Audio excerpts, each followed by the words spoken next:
Hello there, and welcome. Welcome back to the Lively Later Life family. It's always such a pleasure to have you join us. It really is. Here on this channel, our mission is, well, quite simple, but so incredibly vital. We're dedicated to helping you navigate the programs, the resources, and the wonderful support systems designed to truly enhance your well-being as you embrace your golden years. Yeah, we really believe in making every day count with confidence and comfort. Exactly. And today we're turning our attention to a group of individuals who, embody dedication and love, Mm-hmm. yet often operate quietly, sort of behind the scenes. We're shining a bright light on Canada's caregivers. It's a role that touches so many of us, doesn't it? It absolutely does. Whether you're currently providing care, receiving it, or maybe you're planning for a time when care might become part of your family's life. Well, this topic resonates deeply. It certainly does. Just recently I was at a community gathering over in Richmond, British Columbia, Yeah. and I had the chance to chat with a truly remarkable woman named Maria. Her story, it just stayed with me. Maria has been caring for her husband who has dementia for 5 years now, and she spoke with such tenderness, telling me she loves him more than words can say. Of course. But then her voice changed, it softened as she described how relentlessly demanding it is, not just physically, but emotionally, day in and day out. The constant nature of it. Right. She admitted to feeling incredibly isolated as her once vibrant social life has slowly, almost imperceptibly, withered away.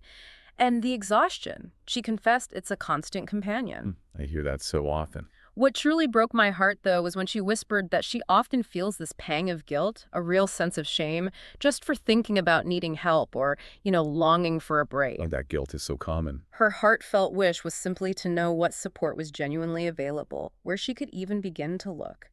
Maria's story, sadly, it's not unique, is it? It's such a powerful echo of experiences for countless caregivers across Canada. It really is. It truly underscores the immense, often invisible challenges that so many individuals face every single day. At its heart, caregiving is undeniably a profound act of love, a deep commitment. Absolutely. But it's also a marathon. It's a journey that, while incredibly rewarding in its own right, frequently leaves individuals feeling utterly drained, grappling with unexpected financial strain, and experiencing significant emotional overwhelm. And you mentioned something important there. What's particularly poignant and often overlooked is that many caregivers are seniors themselves.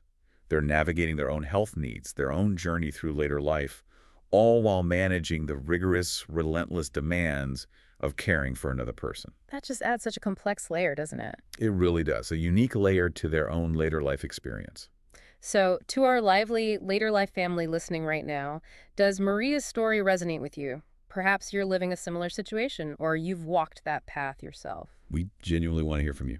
If you're a caregiver, what's the single biggest challenge you face today? And what kind of support do you believe would make the most profound difference in your daily life? Or maybe you've been on the receiving end of care. What gestures, what resources, what acts of kindness made the biggest difference to your caregiver? What truly eased their burden or brought them a moment of peace? Please, we really encourage you, share your experiences and your wisdom in the comments below. Your insights are not just valuable to us, they are, frankly, a lifeline for others. Helping us all understand, connect with, and ultimately support these unsung heroes who contribute so much. Definitely. Well, today our mission here is to help you uncover a wealth of support that might just be waiting for you. That's the goal. We deeply believe that fostering a truly lively later life isn't solely about personal well-being. It's about recognizing that those who give so much of themselves also deserve to receive the acknowledgement, the practical assistance, and the sustained support they truly deserve. Yeah, here. So this deep dive into the resources available is designed to be your vital guide. We're going to explore the often overlooked benefits, the valuable tax credits, and the practical, tangible resources available to caregivers at both the federal, that's the Canadian government level, and the provincial, specifically for those of you in British Columbia levels. That's right. And we're not just going to list them off, are we? We're going to break down how you can actually access crucial financial assistance, how to find that much-needed respite care that Maria was yearning for, Yes, that respite is key. and how to tap into supportive networks that can truly make your caregiving journey more sustainable, less isolating, and far less overwhelming.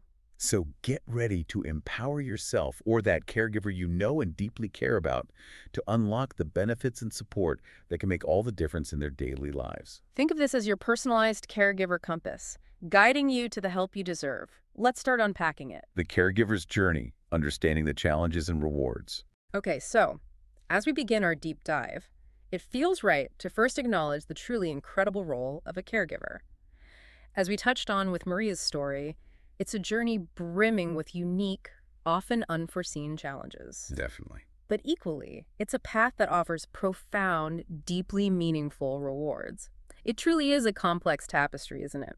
Woven with threads of dedication, emotion, and often quiet sacrifice. Indeed. And when we talk about the challenges, it's critical to understand that this isn't a single hurdle. It's really a multi-layered experience impacting caregivers across several crucial areas of their lives. Right, multiple fronts. Exactly. Yeah. First, let's consider the physical strain. This goes far beyond just occasional heavy lifting. Imagine the cumulative effect of daily tasks like assisting with mobility, helping someone get out of bed, move safely from a chair to a wheelchair, or carefully navigate stairs multiple times a day. It involves constant bending, twisting, supporting weight, and often complex transfers. Which takes a toll. All of which can take a serious, painful toll on a caregiver's back, their joints, their overall energy levels. This is especially true if the caregiver themselves is a senior, perhaps managing their own arthritis or limited mobility. Good point.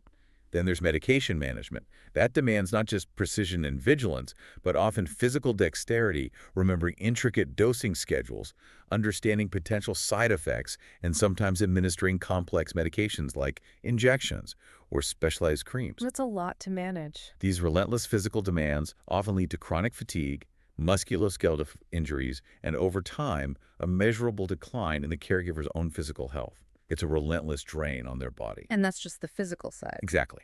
Second, the emotional burnout is perhaps the most insidious challenge. We're talking about stress that can be constant, a low hum of anxiety about the care recipient's immediate well-being, their future, and the seemingly endless to-do list. That never gets finished. That never quite gets finished. There's often a quiet grief, a profound sorrow for the person they knew before illness or age altered them, and a deeply felt sense of loss for the life, the routine, the shared dreams they once had. That loss. And guilt, like Maria felt. It manifests as feeling bad for simply needing a break, for experiencing perfectly human negative emotions like frustration or anger, or even for considering outside professional help. Creating that destructive cycle. Precisely. A cycle of self-blame and self-neglect. And then there's profound isolation. The consuming demands of caregiving often dramatically limit social interaction, making it incredibly difficult to maintain friendships, participate in community activities, or even just leave the house for simple personal errands. You just get cut off. This isolation exacerbates feelings of loneliness, depression, and a sense of being utterly alone in their struggle. Okay, third. Third, the financial impact. Frequently underestimated but hugely significant. Caregiving very often leads to reduced work hours or even requires a caregiver to leave their job entirely. Which hits income and retirement savings. Right. And beyond lost income, out-of-pocket expenses can quickly spiral. We're talking costs for specialized care supplies, incontinence products, nutritional supplements, adaptive equipment, transportation to countless appointments. Even higher utility bills. Exactly. If the care recipient is home all day, this financial strain can relentlessly erode savings, create new debts, and add an enormous layer of practical worry to an already emotionally heavy role. It affects everything. For many, it means postponing their own retirement plans or dipping into funds they had earmarked for their own later years. And the fourth challenge. And fourth, there are severe time constraints. Caregivers are constantly juggling an impossible array of responsibilities. They might be managing their own personal life, trying to keep up with their own appointments, which are often neglected, Guilty of that one, I'm sure. and simultaneously handling the continuous, often unpredictable, duties of care. This leads to a pervasive feeling of having no personal time whatsoever, neglecting their own health, their hobbies, or simply moments of quiet reflection. Like running on a treadmill that never stops. Exactly. And slowly, imperceptibly, your own tank drains empty. Wow.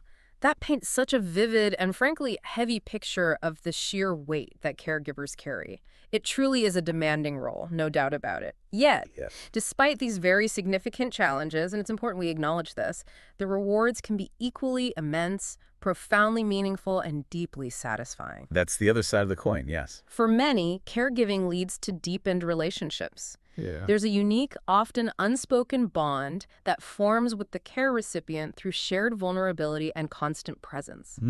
A different kind of intimacy. You might discover new facets of love, patience, and understanding as you navigate difficult, intimate moments together.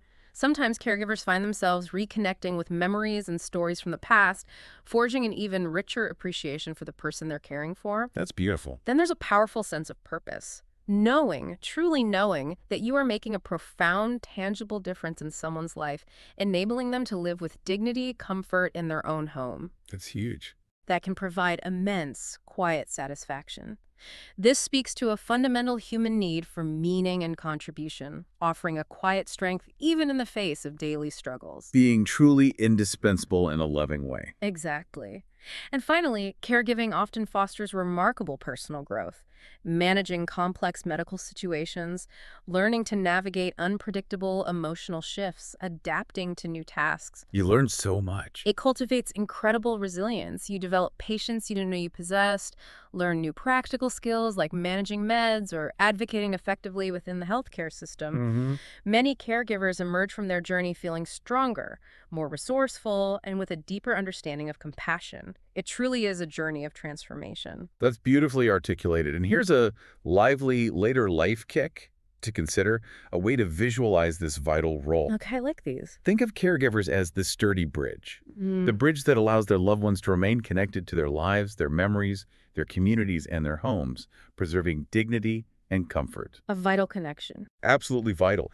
But here's the crucial part, and this is where our focus lies today. Even the strongest bridge needs regular maintenance and steadfast support to prevent wear and tear, to prevent from cracking under pressure. Just like a real bridge. Exactly. It needs inspection, repairs, reinforcement. Caregivers desperately need consistent resources, breaks, and recognition to prevent them from becoming overwhelmed or collapsing under the immense load. So this deep dive is about the maintenance tools. Precisely. This conversation is fundamentally about providing that essential support, those maintenance tools, to ensure that the bridge, that incredible caregiver, can continue to stand strong, sustainably, for the long haul. Federal benefits, tax credits, and programs from the Canadian government. That analogy of the sturdy bridge really sticks with you. And a significant part of that essential support, the very foundation of its maintenance, comes directly from our federal government in Canada. That's right. The Canadian federal government offers several crucial programs and tax credits specifically designed to help ease the significant financial burden that often falls upon caregivers. And these can make a real difference. They aren't just minor adjustments. For many, they are critical components of a support system that, they might not even be fully aware of. It's about putting money back in your pocket or providing vital income when you need to step away from work. You're absolutely right. Understanding these federal supports can make a tangible difference in a caregiver's financial well-being, freeing up resources and easing that constant worry we mentioned earlier. Let's unpack them. Let's do it. First up, we have the Canada Caregiver Credit, or CCC. Okay, CC. This is what's known as a non-refundable tax credit. Now, non-refundable can sound a bit technical. Yeah, what does that actually mean? Let's make it simple. It means this credit directly reduces the amount of income tax you owe to the government. Think of it like a coupon off your tax bill. If the credit amount is, say, $1,000 and you owe $1,500 in taxes, it brings your tax bill down to $500. If the credit amount is more than the tax you owe, it will reduce your tax owing to zero, but you won't get a cash refund for any leftover amount. So it reduces your tax bill potentially to zero, but no cash back beyond that. Exactly. It's a direct reduction of your tax liability. Who can claim this? Individuals who support a spouse, a common law partner, or a dependent. This includes children, parents, grandparents, siblings, aunts, uncles, nieces, or nephews who has a mental or physical impairment.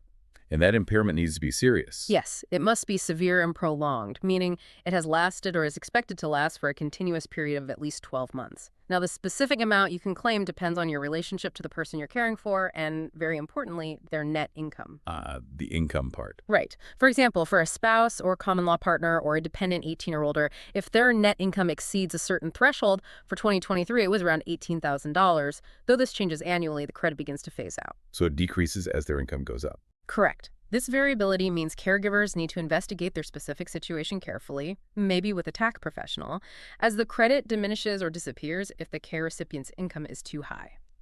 But for those who qualify, this credit can provide tangible financial relief, potentially thousands of dollars annually. Okay, that's the CCC. What's next? Next, a truly crucial one, the disability tax credit, or DTC. This is often misunderstood. While it's primarily for the person receiving care, the person with a severe and prolonged mental or physical impairment, if they're eligible for the DTC, it can open doors to a multitude of other benefits for them, and crucially, indirectly for you as their caregiver. So it's like a key. Think of the DTC as a foundational benefit, exactly, like a key that unlocks many other doors. Eligibility for the DTC can grant access to other federal programs like the Registered Disability Savings Plan, RDSP, RDSP, right. which is a government-matched savings plan for long-term financial security. It also can be a prerequisite for various provincial or territorial programs. So even if the caregiver doesn't claim it directly, it's vital for the person they care for to qualify. Absolutely. For Maria, if her husband was eligible for the DTC, it could have unlocked other forms of assistance that would have eased their shared financial burden. So it's incredibly important to check if your care recipient qualifies. How do you do that? The application process involves a medical practitioner certifying the impairment on a specific form, T2201. It can sometimes take time, but the long-term benefits are substantial. It's foundational. Okay, foundational, got it. And the third, federal support.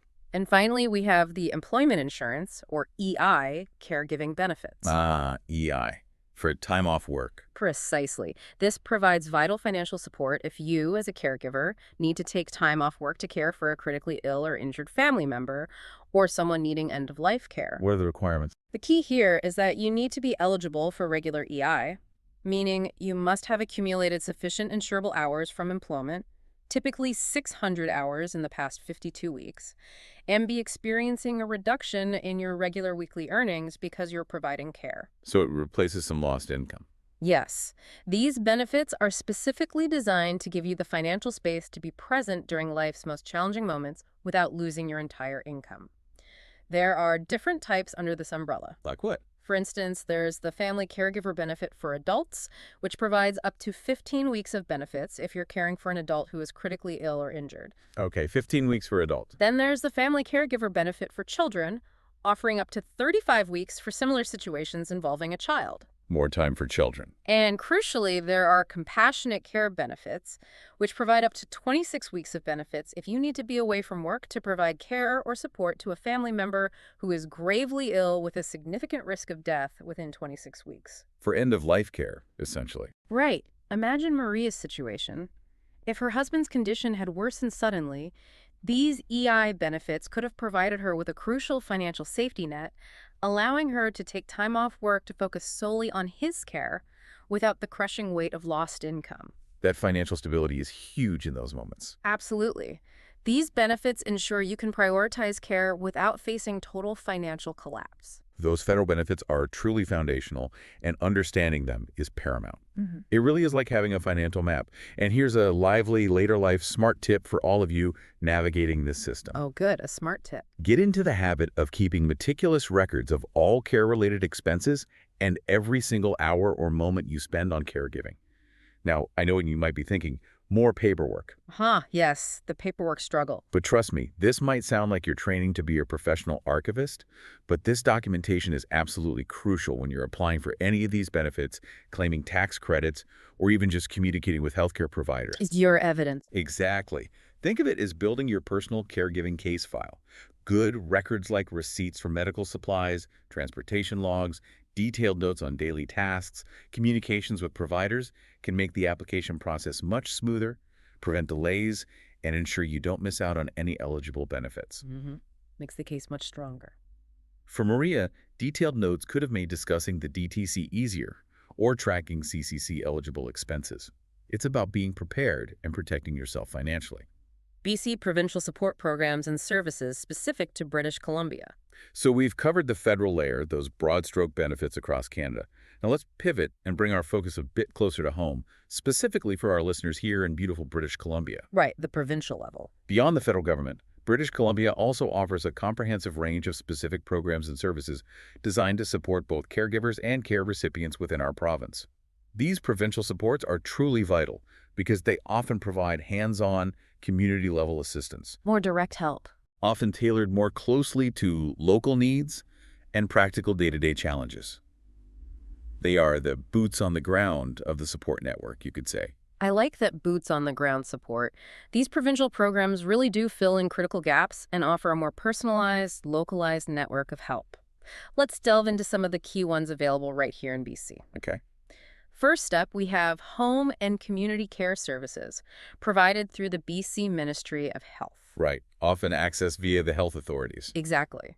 While these services are primarily designed to assist the care recipient directly, they can significantly, and I mean significantly, reduce the immense burden on caregivers. By taking some tasks off their plate. Precisely. Imagine having professional help with daily tasks. This directly frees up your time, reduces your physical strain, and ensures your loved one is getting expert care. These services can include things like home support. Help with bathing, dressing. Yes, where trained care aides assist with personal care like bathing, dressing, grooming, and sometimes even light housekeeping or meal prep. Then there's nursing care, bringing registered nurses right into the home for more complex tasks like medication administration, wound care, or managing medical equipment. More skilled care at home. And a truly wonderful option for many is adult day programs. These provide supervised care, social engagement, and activities in a community setting, giving the caregiver a crucial, much-needed break during the day. A break for the caregiver and stimulation for the loved one. Win-win. Absolutely. For Maria, this could mean a few hours each week where her husband is engaged safely, giving her time to recharge or run errands. How do people access these? The way you access these services is usually through a health authority case manager. Your first call should probably be to HealthLink BC by dialing 811 or directly to your regional health authority's main number. Okay, 811 or the health authority. They'll guide you to a case manager who will then conduct a comprehensive assessment of the care recipient's needs, often involving you, the caregiver, and help coordinate the appropriate services. It's about getting a personalized care plan. Good. Personalized is key. What else provincially? Next, and this is truly crucial for every caregiver's well-being, is respite care. Yes. We need to keep talking about respite. We simply cannot emphasize this enough. Respite care provides temporary relief for primary caregivers. It's not just a nice-to-have luxury. It is a fundamental necessity for a caregiver's own mental and physical well-being and essential for sustainable caregiving. Absolutely essential. Prevents burnout. This vital break allows caregivers to rest, run errands, attend to their own personal needs and appointments, which so often get neglected. Respite can come in various forms, offering wonderful flexibility.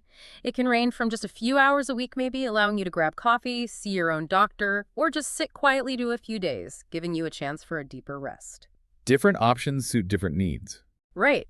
It can be provided right in your own home by a professional in an adult day program, as we mentioned, or even through short-term stays in a residential facility, providing 247 care for a specified period. So in-home, day programs, or short facility stays. This variety allows caregivers like Maria to find the best fit, ensuring they get that vital pause. Okay, respite is huge. What else? Then, many health authorities across BC offer specific family caregiver support programs. Focused on the caregiver themselves. Exactly. These programs go beyond direct medical or daily living assistance. They provide holistic support focusing on the emotional and educational needs of caregivers. This could include valuable workshops, Learning practical skills. like managing challenging behaviors associated with dementia, effective communication techniques, or strategies for navigating grief. They also frequently host support groups, Connecting with peers. which are incredibly powerful because connecting with others walking a similar path who truly understand is incredibly validating. Sharing experiences, swapping advice, realizing you're not alone, it dramatically reduces isolation. Finding your tribe, as they say. Yes, and sometimes one-on-one counseling is also available, offering a private space for emotional support. For example, Vancouver Coastal Health and Fraser Health offer these types of resources. Always worth checking with your local health authority. Good specific examples. Check locally. And finally, A fantastic starting point for understanding the whole provincial landscape is the BC Seniors Guide. Ah, yes, the guide. Very useful. It's a truly comprehensive guide available online and in print with a wealth of organized information on provincial programs, services, benefits for seniors and their caregivers. Like a one-stop shop. Exactly. Housing, transport, health, legal, financial, it's all in there. Incredibly well organized, easy to navigate, and a fantastic first resource for navigating the BC system. Keep it bookmarked. Definitely worth getting a copy or checking online. So that's a really solid overview of the provincial layer. And here's another lively later life kick to help conceptualize this. Okay, let's hear. Think of BC's provincial support as a network of helping hands. I like that visual. You don't, and crucially, you shouldn't, have to carry the entire caregiving load alone. These programs are specifically designed to share the immense responsibility and provide you, the caregiver, with essential breaks and vital resources. They're there to bolster you. Exactly. To reinforce you, provide extra hands, professional expertise, ensuring you have the capacity and energy to continue providing care sustainably, rather than burning out. It's about building a team around you. Respite care and support networks, finding crucial breaks and emotional support. We've touched on respite care a couple of times now, but honestly, it is so incredibly important, it truly bears emphasizing even further. Absolutely. Let's hammer this home. Let's be absolutely crystal clear. Caregiver burnout is not just a concept. It is a very real, debilitating condition. It's not just being tired, it's profound exhaustion impacting every facet of your life and ultimately your ability to provide effective, loving care. It affects the quality of care, too. Right. And taking breaks is not a luxury, something you might do if you have spare time. It is an absolute non-negotiable necessity for sustainable caregiving. You simply cannot maintain the intensity without stepping away and recharging. Like trying to drive a car on fumes, eventually you just break down. Precisely. You've hit the nail on the head. Respite is fundamental to long-term well-being for both the caregiver and the quality of care. So let's talk practical strategies for actually securing that respite, because for many, it feels like an impossible dream. Okay, how do we make it happen? One crucial approach is planned respite. Don't wait until you're at your absolute breaking point. Be proactive. Exactly. Proactively schedule regular breaks into your routine, just like any other important appointment. Even if it's just an hour to go for a walk, meet a friend, read a book quietly, or listen to music. Integrate these small, consistent moments. Little recharges. The psychological benefit of anticipating a planned break can be incredibly powerful, giving you something vital to look forward to and helping mitigate that slow accumulation of stress. It's about preventing the crisis. Topping up the tank incrementally. Good analogy. Equally important, and something many overlook until it's too late, is having a solid plan for emergency respite. For the unexpected. Life is unpredictable, isn't it? You might suddenly need to step away due to your own illness, an urgent family matter, or just overwhelming stress. Know who you can call. Your backup plan. Exactly. A trusted family member, a close friend, a neighbor, or a professional service offering urgent care. Having this backup plan laid out provides immense peace of mind and reduces the what-if anxiety. It's your emergency parachute. Smart. Planned an emergency respite. What about emotional support? Beyond direct care, the immense power of connection through support networks truly cannot be overstated.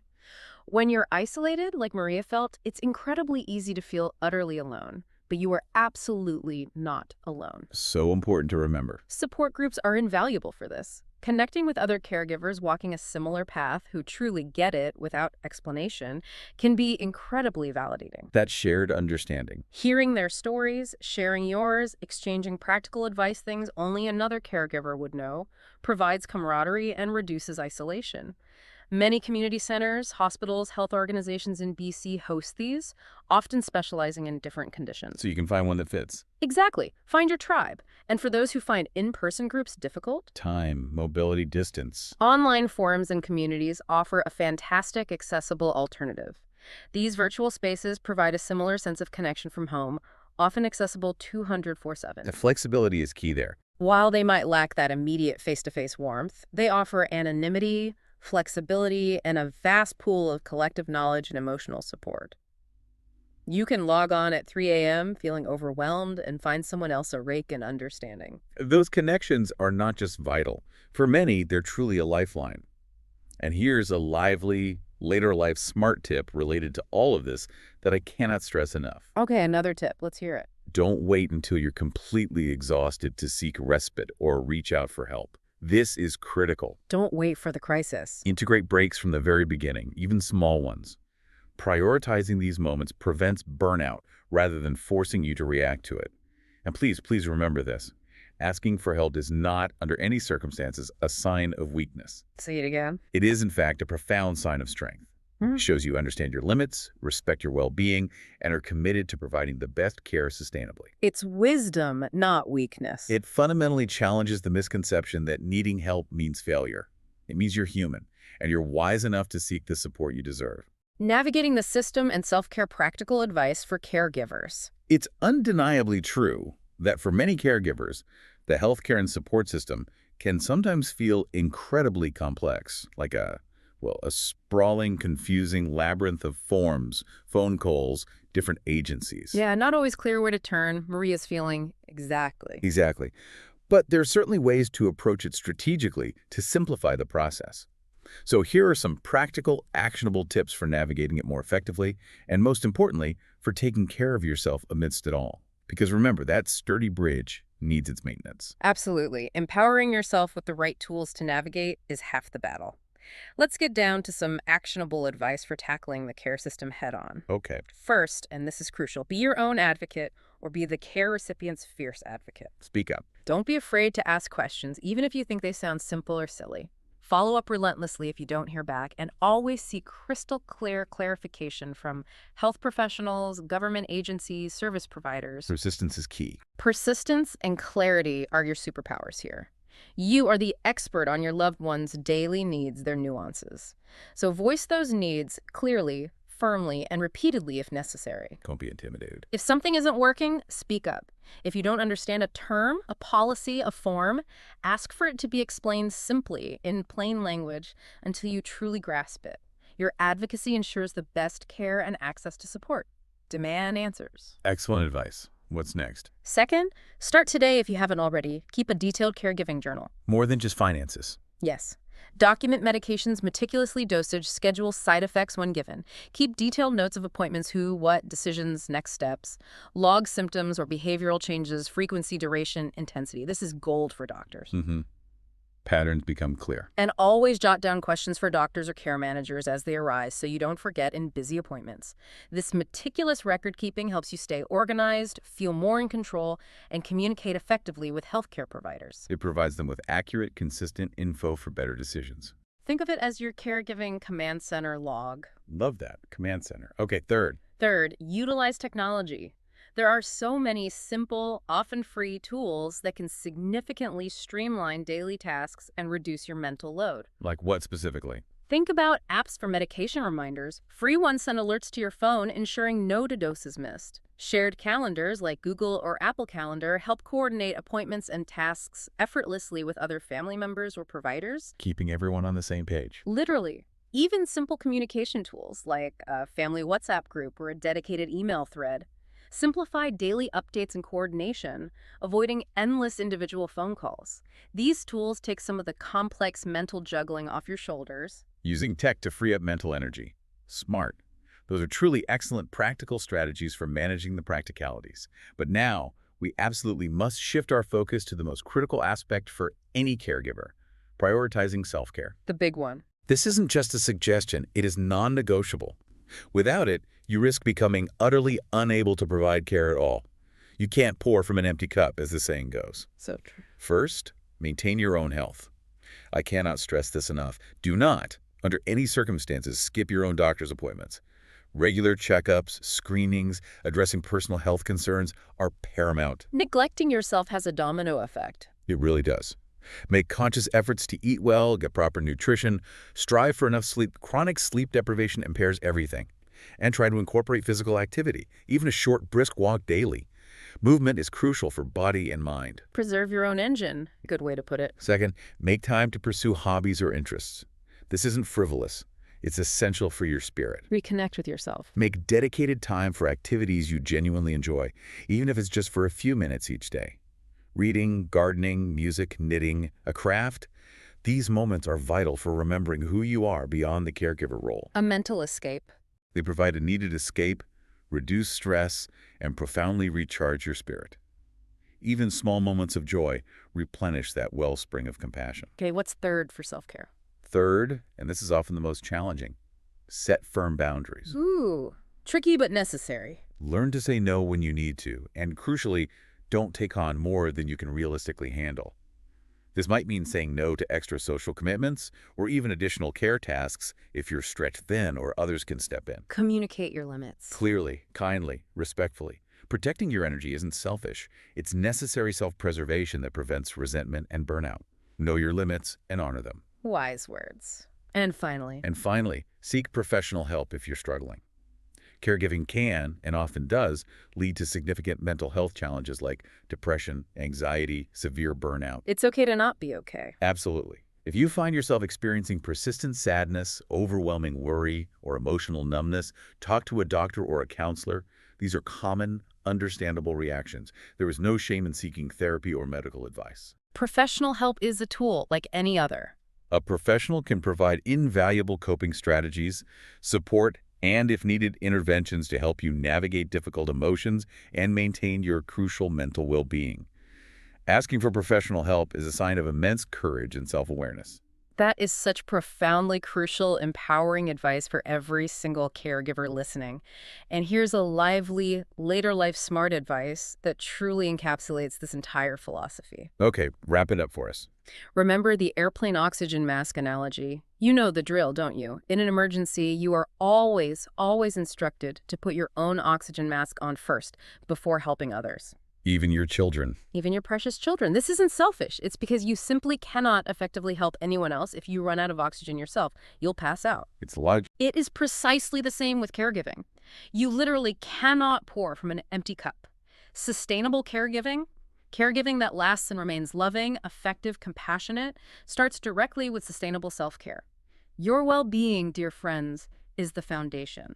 Prioritize yourself, and you prioritize your loved one. Outro. There you have it, lively later life friends. We've truly embarked on a journey, haven't we?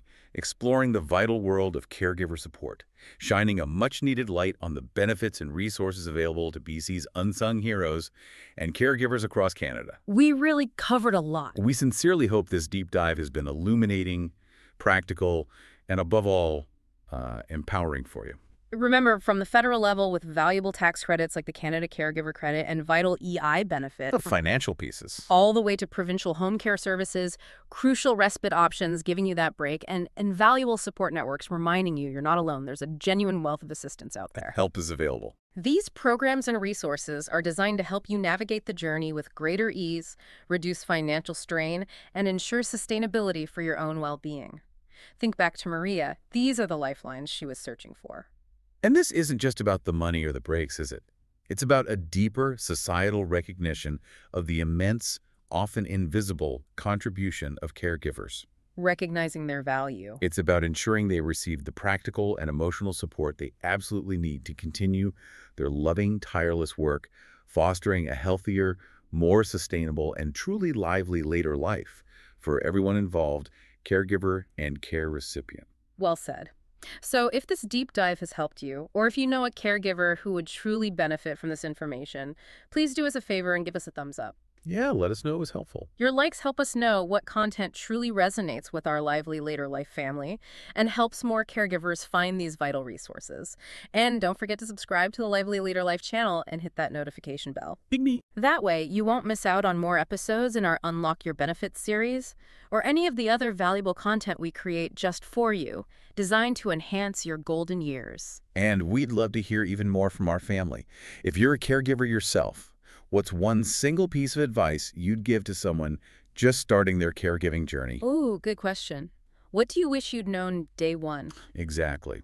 Or perhaps, what's a specific resource, federal, provincial, a local group that made a significant, tangible difference for you and your loved one? share that knowledge. Please share your insights, your experiences, your wisdom in the comments below.